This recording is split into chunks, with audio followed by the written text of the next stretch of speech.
So long, Marianne, Leonard Cohen's final letter to dying muse. Leonard Cohen sent a touching final letter to his dying muse Marianne, the subject of his song So Long Marianne.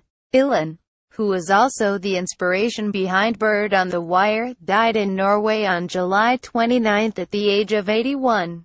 Cohen met Ilan, then Jensen, in Hydra, Greece in the 1960s. They became lovers, staying together for a decade.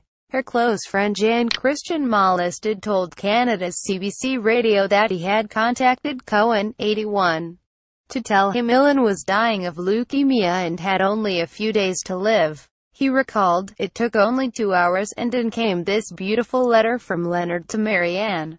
We brought this letter into her the next day and she was fully conscious and she was so happy that he had already written something for her." Mollisted, a documentary filmmaker, read the letter to Ilan before she died.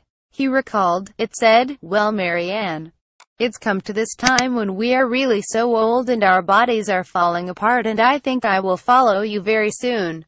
Know that I am so close behind you that if you stretch out your hand, I think you can reach mine. And you know that I've always loved you for your beauty and for your wisdom, but I don't need to say anything more about that because you know all about that. But now, I just want to wish you a very good journey.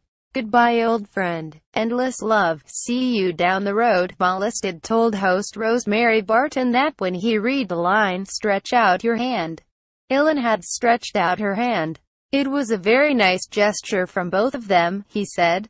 "Only 2 days after, she lost consciousness and slipped into death.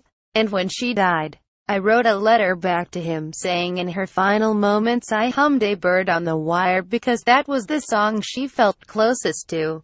And then I kissed her on the head and left the room. And said, so long, Marianne." Reflecting on Cohen and Ilan's relationship over the years, Mollisted recalled, "What Marianne said was Leonard was the one who loved her for herself, who opened her up and let her feel that she was worth loving, not only because she was beautiful outside, but he really was interested in her.